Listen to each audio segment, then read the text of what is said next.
आप सभी को मेरा प्यार भरा नमस्कार प्यारे बच्चों। Good morning all of you. हमारे यूट्यूब चैनल पे आपका हार्दिक स्वागत है। कैसे हो आप सब? आई होप बढ़िया ही होंगे, एंजॉय कर रहे हो कोरोना काल को। खैर, अपनी इस सीरीज को कंटिन्यू करते हुए देखिए, आज अपना वोकैब का पहला सेशन है। वोकैब के अंदर अपने वोकैब के अंदर अपने बेटा इडियम्स एंड फ्रेजेस स्टार्ट कर रहे हैं। कुछ इडियम्स एंड फ्रेजेस जो अपने स्टार्ट कर रहे हैं आज, उसमें मैं एक छोटी चीज बता दूं।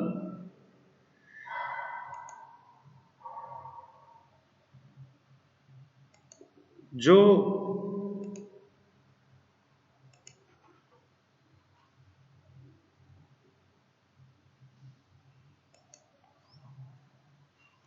हाँ जी, इडियम्स एंड फ्रेजेस के क्लास फर्स्ट है अपनी। आज अपने को वोकैब तैयार कैसे करनी है पहले वो देखो बेटा। ठीक है, आपका मैंने अभिनंदन कर दिया, स्वागत हो गया आपका इस चैनल पे। बहुत बड़ी बात है, अच्छी बात है, बहुत बढ़िया बात है भी। देखिए, इडियम्स एंड फ्रेजेस का जो अपना ये आज का फर्स्ट लेक्चर है, इसमें मैंने नोस्ट्रम बनाई है। सुनना ध्यान से। नोस्ट्रम फर्स्ट के अंदर नोस्ट्रम फर्स्ट के अंदर मैं आपको 10 इडियम करवाऊंगा, उनकी मीनिंग समझाऊंगा। मीनिंग के साथ में इनके इडियम पे डायग्राम भी है, तो डायग्राम के थ्रू भी आपको मैं समझाने की कोशिश करूंगा, तो इनको ढंग से समझना है। नोस्ट्रम क्या होती है पहले तो ये देखो बेटा। जो ये नोस्ट्रम वर्ड है यहाँ पे, नोस्ट्रम देखो, नोस्ट्रम, ये नोस्ट्रम का मतलब होता है, इसका सिनोनिम लिख रहा हूं मैं, पेनेसिया।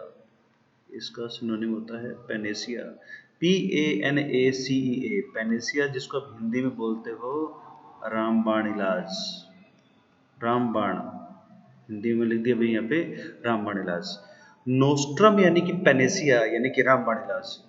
इस वर्ड का मतलब ही हुआ कि सभी बीमारियों की एक ही दवा। अब कहने का मतलब ये है कि नीचे अपनी लाइन चल रही है, इसमें आपको दिख रहा होगा, NDA, navy, air force, army clerk.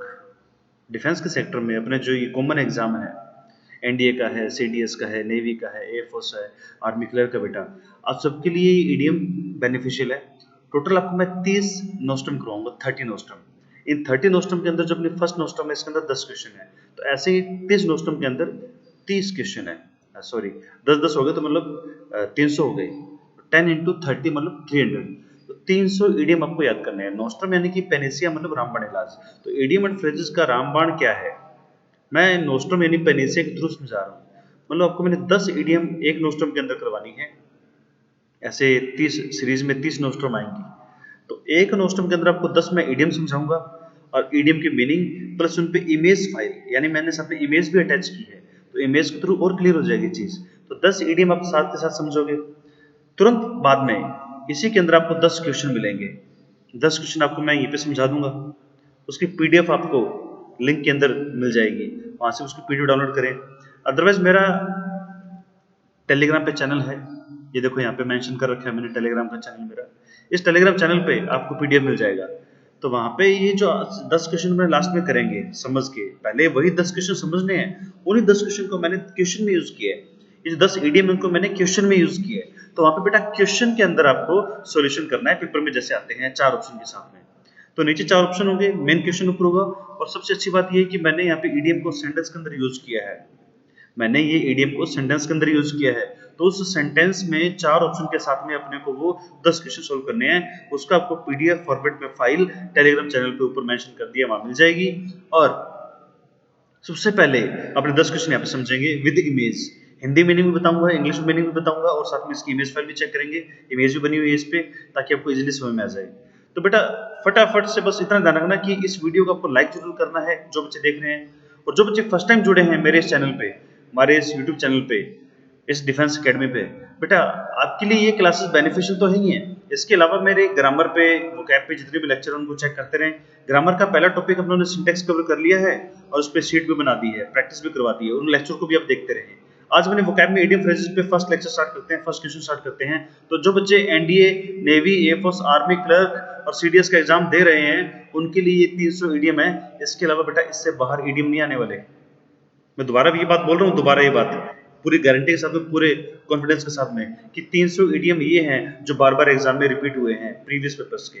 तो प्रीवियस में ये ईडीएम कई एग्जाम में रिपीट होते रहे हैं, आते रहे हैं, और इनसे क्वेश्चन आ जाते हैं अपने एग्जाम में। तो जो बच्चे सीरियसली डिफेंस के लिए तैयारी कर रहे हैं बेटा, इन ईडीएम को ढंग से पढ़ के जाना। इन 300 ईडीएम से मैं गारंटी के साथ, दावे के साथ लिख के कह सकता हूँ बेटा, इससे ईडीएम बाहर नहीं आएगा, इससे ईडीएम बाहर नहीं आएगा।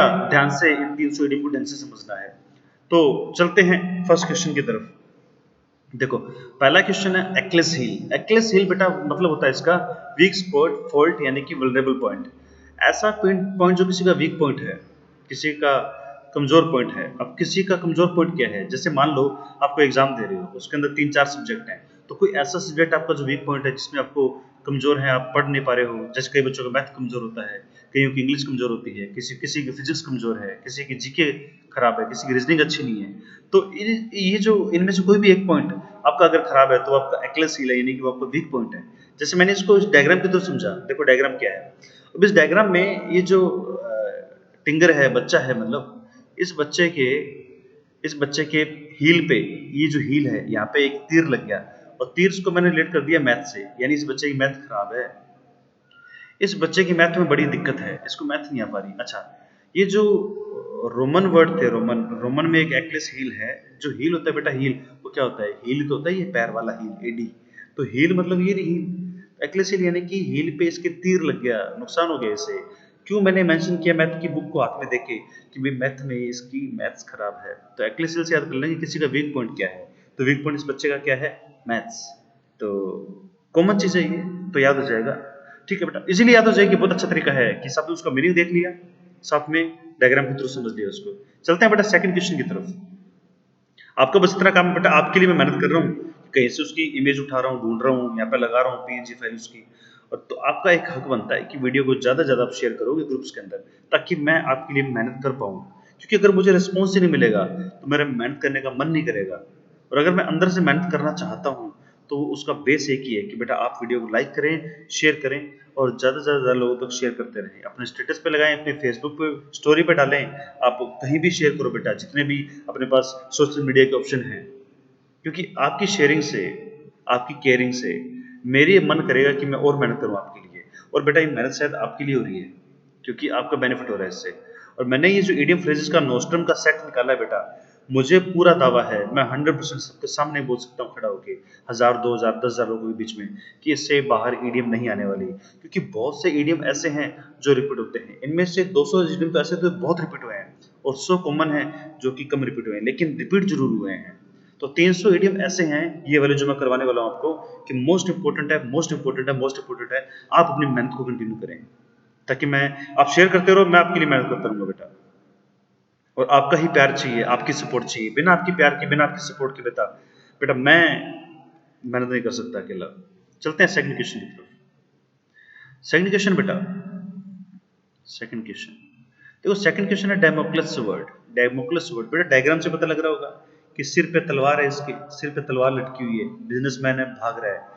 मतलब unpleasant thing that might happen any time and makes you feel worried, यानी कि ऐसी अनप्लेजेंट चीजें, यानी जो आपको खुश ना रखें और जो कभी भी हो सकती हैं, आपको डर सताए उस चीज का कि यार ऐसा ना हो जाए, वैसा ना हो जाए, और आपको हमेशा चिंता बनाए रखें। तो जैसे आजकल के बिजनेसमैन या व्यापारी जो है, उनका बहुत बुरा हाल है, क्योंकि सिर पे तलवार लटकी हुई है कि ये भी करना है, वो भी करना, तलवार ही लटकी हुई कि कोरोना और आगे बढ़ जाए, कोरोना की लहर आगे और ना आ जाए, उसकी वजह से इनकी दुकानें बंद ना पड़ी रहें, इनको टेंशन हो रखी है।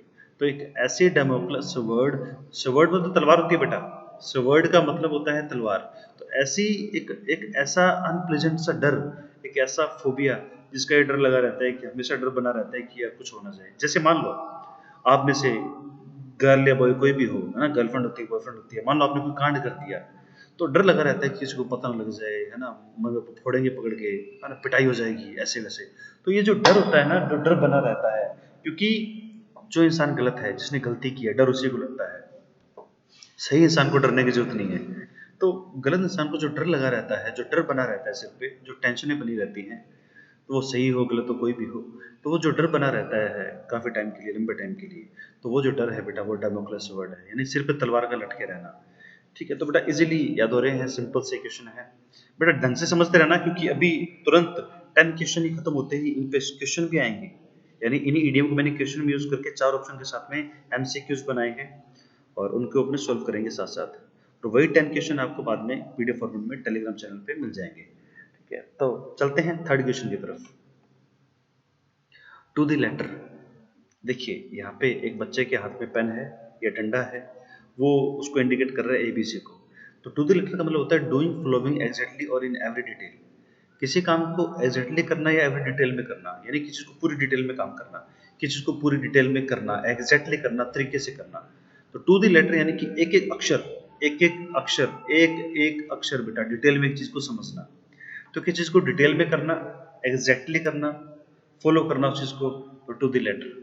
ये भी सिंपल सा है, इजीली हो जाएगा। चलते हैं फोर्थ नंबर क्वेश्चन की तरफ बेटा। आपको मैं ज़्यादा टाइम वेस्ट नहीं करूंगा, बस आपसे उम्मीद करूंगा कि आप वीडियो को सब्सक्राइब करें, बेल आइकन को क्लिक करें और ज़्यादा ज़्यादा शेयर करते रहें वीडियो को। सब्सक्राइब करना, शेयर करना, लाइक करना भूलना नहीं। क्वेश्चन नंबर 4 की तरफ मूव करते हैं। कुछ 4 नंबर क्वेश्चन है एएस। देखिए यहाँ पे एयर्स जो है, एयर्स, ये जो एयर्स होता है बेटा, एयर्स देखिए, एयर है हवा और एयर्स में होता है घमंड। एयर मीन्स होती है हवा और एयर्स मीन्स होता है घमंड। अपने कहते हैं ना अनकाउंटेबल नाउन का प्लूरल बनाएंगे तो मीनिंग चेंज हो जाएगा, वही हुआ यहाँ पे।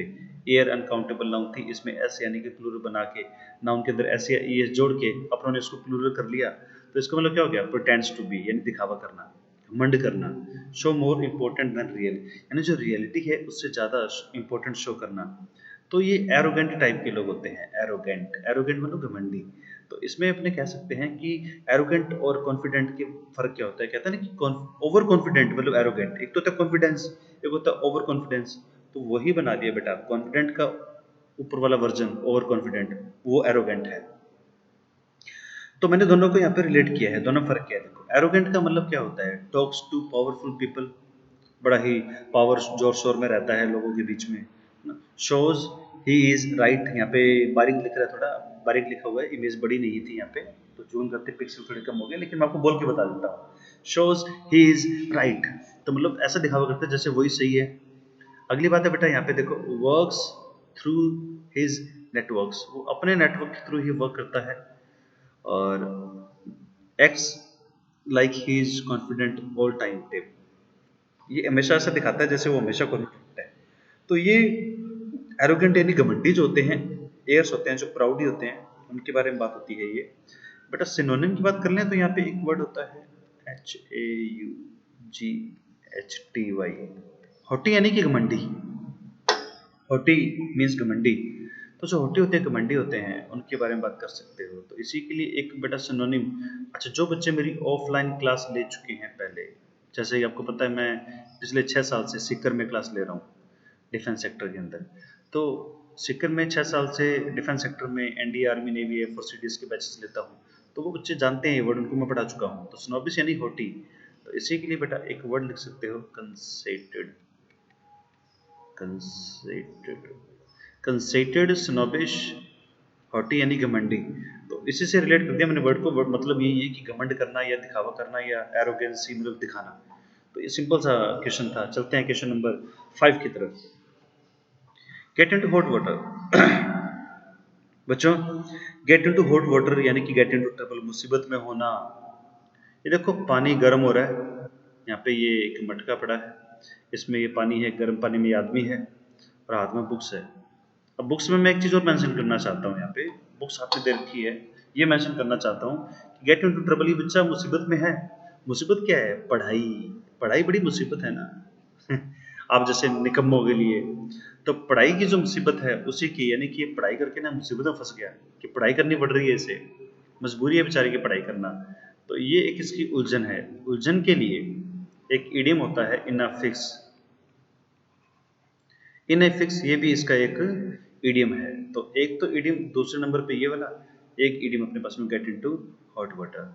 तो फाइंड इट डिफिकल्ट भी कह सकते हो, डिफिकल्टी है बेचारे को। डिफिकल्टी ये है कि पढ़ाई करनी पड़ रही है, गर्म पानी में गिर गया बेचारा, यानी पढ़ाई करनी पड़ रही है इसे। तो मैंने पढ़ाई को गर्म पानी से रिलेट कर लिया, तो इसकी मुसीबत है मुसीबत में होना, तो पढ़ाई करना एक मुसीबत है इसके लिए। तो इसी के लिए एक इडियम आ सकता है, find it difficult. Find it difficult, ये भी लिख सकते हो। तीसरा इडियम फाइंड इट डिफिकल्ट यानी मुसीबत में होना, उलझन में होना। तो मुसीबत में होना बेटा, उलझन में होना, तो get it hot water in a fix और find it difficult. Question number 6, run down या फिर कट वन शॉट। एक तो यहाँ पे इडियम है दो, देखो दो इडियम है। एक तो कह रहा है कि रन डाउन, ये वाला। दूसरा इडियम बेटा मैंने ये भी लिख दिया कोमा लगा के, कट वन शॉट। दोनों का मतलब एक ही है, किसी को क्रिटिसाइज करना, किसी का शोषण करना, किसी को निचोड़ लेना, किसी का पूरा खून पी लेना, किसी को परेशान करके पूरा यूटिलाइज करना उसको, मतलब क्रिटिसाइज कर दिया उससे। जैसे यहाँ पे कह रहे हैं इडियम में, डायग्राम के थ्रू समझते हैं। रन डाउन का मतलब हुआ देखो, माई बॉस सेंटेंस बना रखे, my boss makes me work over time, मेरा बॉस मुझसे ओवर टाइम काम करवाता है। So now I feel tired, so अभी मेरे को कैसा फील होता है, टायर्ड फील हो रहा है। एंड रन डाउन, और क्रिटिसाइज हो रहा हूँ मैं, जैसे मेरा पूरा शोषण हो गया, पूरा यूज कर लिया, पूरा कंज्यूम कर लिया हो, पूरा पूरा क्रिटिसाइज किया गया ऐसे। तो when you feel run down your body is in poor physical condition. देखो बेचारा बिल्कुल लटका पड़ा है, थका पड़ा है। तो आपको अगर कोई रन डाउन करता है या कट वन शॉट करता है, मतलब उसको, उसने आपको पूरा क्रिटिसाइज किया है, पूरा आपका फिजिकली शोषण यानी कि पूरा मतलब काम करवाया आपसे, मेहनत करवाई है पूरी, तो ओवर टाइम मतलब काम करना। तो क्रिटिसाइज मतलब हो गया इसको क्रिटिसाइज करना। रन डाउन या कट वन शॉट यानी किसी को क्रिटिसाइज करना, पूरा शोषण करना उसका। क्वेश्चन नंबर बेटा 7 की तरफ मूव करते हैं। मेक बोथ एंड्स मीट, बड़ा ही प्यारा, बड़ा ही सिंपल सा इडियम है, डेली लाइफ के अंदर अपने इसको यूज भी करते हैं बेटा, ये वाला idiom. Make both ends meet यानी कि दो दो पॉइंट को मीट करना, मतलब बड़ी मुश्किल चीज है ये, दो किनारों को मिलाना। मतलब ये कि अर्न जस्ट इनफ मनी, बिल्कुल इनफ मनी कमा पा रहे हैं, गुजारा बसर कर पा रहे हैं। देखो ये आदमी बेचारा परेशान है, चिल्ला रहा है।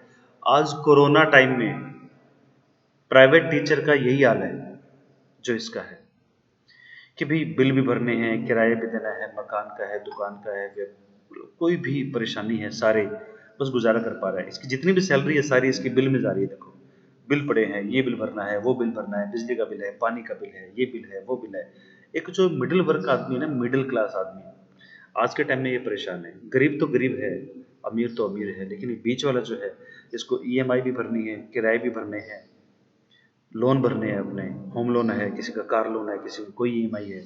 तो ये जो मेक बोथ एंड सबमिट मतलब गुजारा कर पाना, जस्ट दाल रोटी बन रही है, टाइम पास हो रहा है। कहते हैं ना कि और भाई कैसे चल रहा है, तो हम नहीं बोलते दाल रोटी बन रही है, टाइम पास हो रहा है बस। तो वो वाली बात है बेटा, पैसे जुड़ते नहीं है, टाइम पास हो जाता है, भूखे नहीं मर रहे। तो वो वाली बात है मेक बोथ एंड मीट। तो ये हो गया बेटा सिंपल सा क्वेश्चन, इजीली याद हो जाएगा आपके। अगले इडियम पे चलते हैं, क्वेश्चन नंबर 8। तो इडियम नंबर 8 है अपना पोर ओवर। पोर ओवर एक फ्रेजल वर्ब है बच्चों। एक जो ये अपना पॉइंट है ना फ्रेजल वर्ब, इसको समझते हैं। देखो एक फ्रेजल वर्ब ग्रामर का पार्ट है। इसका मतलब क्या है, अगर किसी वर्ब के साथ में आप प्रीपोजिशन जोड़ते हो, अगर किसी वर्ब के साथ में प्रीपोजिशन जोड़ते हो तो फ्रेजल वर्ब बनता है। फ्रेजल वर्ब का मतलब है वर्ब प्लस प्रीपोजिशन का कॉम्बिनेशन।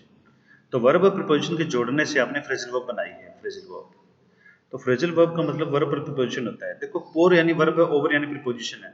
अब गो थ्रू भी प्रीपोजिशन है यहाँ पे, ये गो वर्ब है, पोर वर्ब है, ओवर प्रीपोजिशन है, थ्रू प्रीपोजिशन है। तो इसका मतलब होता है रीड केयरफुली।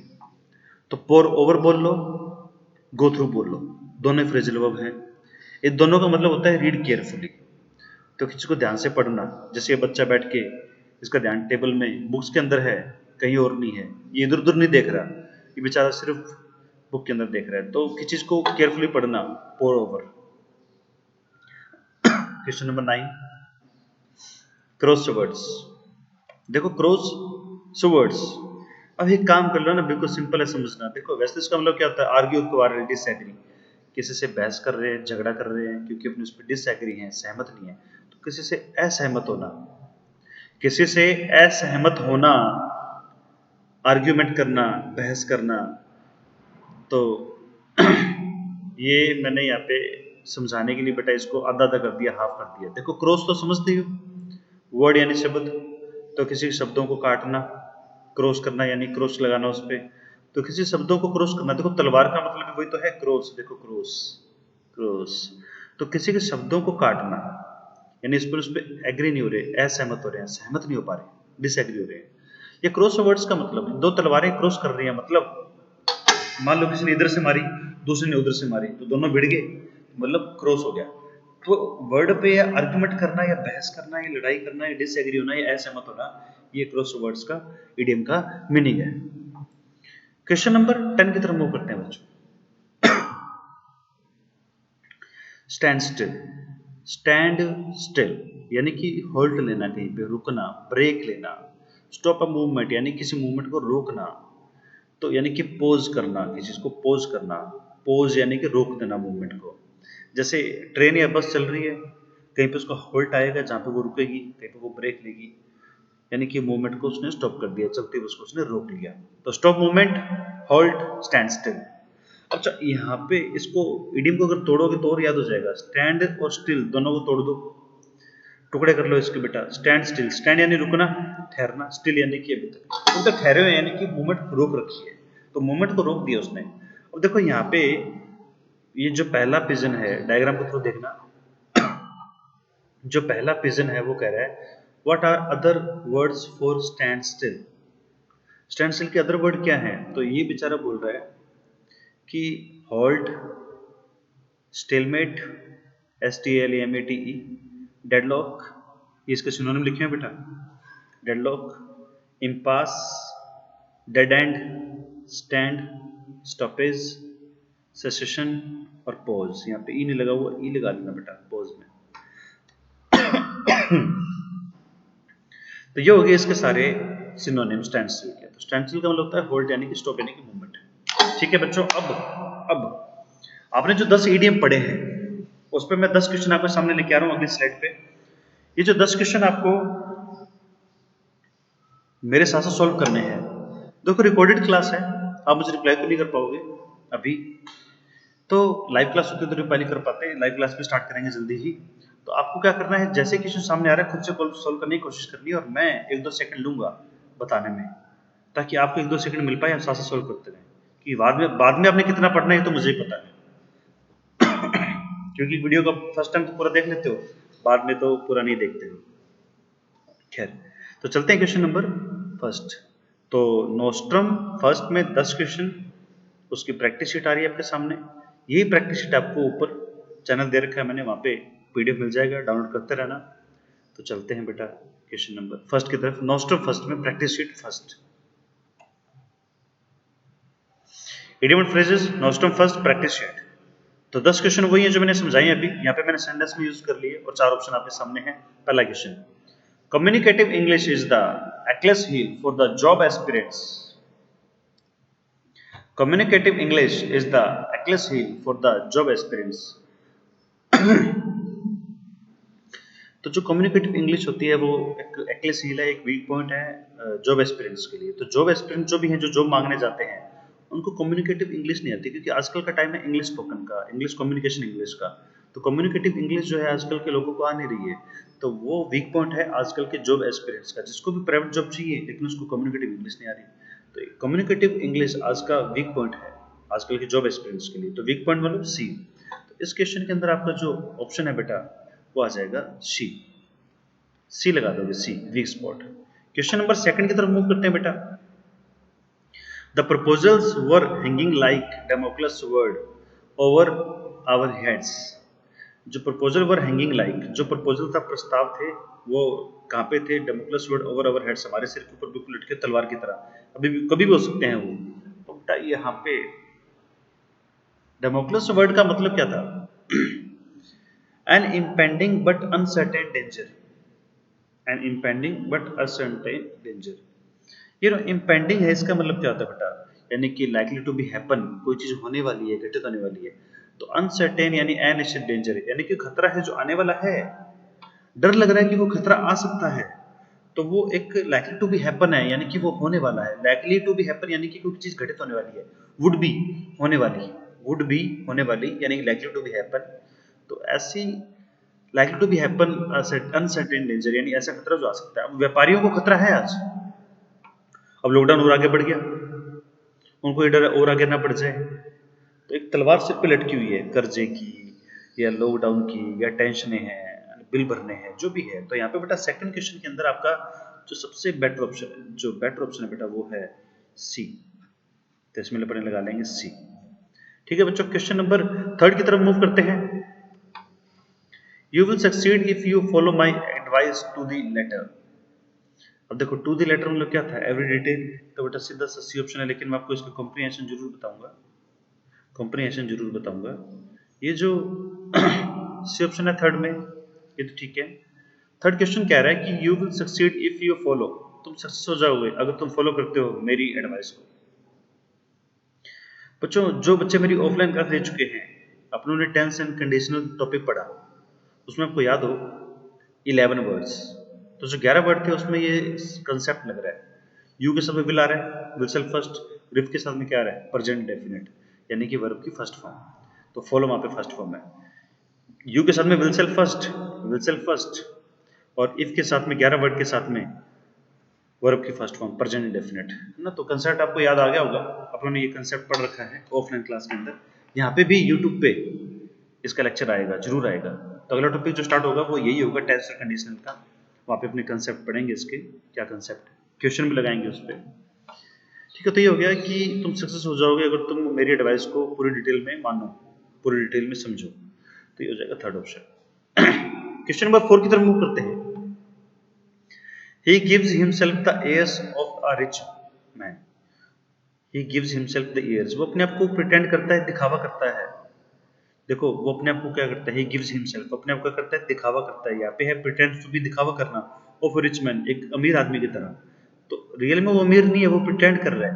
बच्चों प्रिटेंड जो वर्ड है इसका मतलब आपको मैं बता चुका हूँ, दिखावा करना। इसका सिनोनिम लिखना चाहो, सिनोनिम तो शो ऑफ यानी कि दिखावा करना, प्रिटेंड्स टू बी यानी कि शो ऑफ, दिखावा करना। तो दिखावा करना यानी कि शो ऑफ करना, डिस्प्ले करना। तो वह खुद को ऐसे दिखावा करता है जैसे वो अमीर हो। तो यहाँ पे प्रिटेंड्स टू बी। बच्चों क्वेश्चन नंबर 5 की तरफ मूव करते हैं। We got into hot water just because the accountants divorced over secrets. We just got into because the accountant divorce. बच्चों डाइवर्स का मतलब समझ लो, डाइवर्स। बच्चों डाइवर्स का मतलब क्या होता है, वही किसी चीज पे प्रकाश डालना, किसी चीज पे प्रकाश डालना। टू लाइट यानी किसी चीज को सामने लाना, उजागर करना, प्रकट करना। बेटा किसी चीज को उजागर करना, प्रकट करना, सामने लाना, दिखावा करना। तो दिखावा करना, रहस्य खोलना, इसका मतलब है।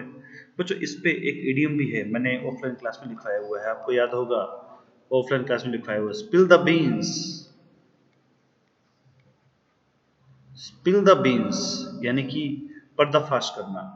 जो सीक्रेट था छुपा हुआ उसको सामने रख दिया, दिखावा कर दिया, प्रकट कर दिया, उजागर कर दिया, सामने ले आए, प्रकाश डाल दिया उस पर।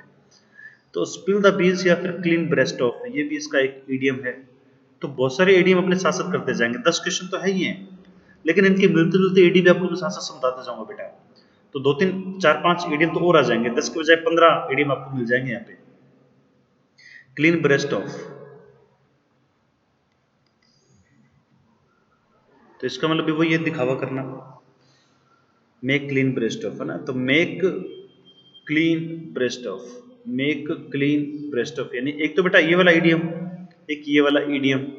इन दोनों ईडियम का मतलब है टू लाइट यानी उजागर करना, डाइवर्स करना, दिखावा करना, रिवील करना की चीज को, रिवील भी याद आ गया, रिवील, रिवील किस चीज का दिखावा करना।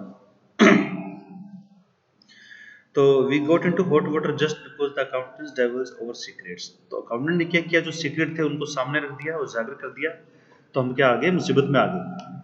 तो बेटा यहाँ पे मुसीबत में आने के लिए कौन सा आपको मीन दिख रहा है, यहाँ पे लैंडेड इन ट्रबल, वो मुसीबत में पड़ गए। लैंड होना, एयरप्लेन भी तो लैंड करता है, नीचे आता है, तो वो भी मुसीबत में आ गई।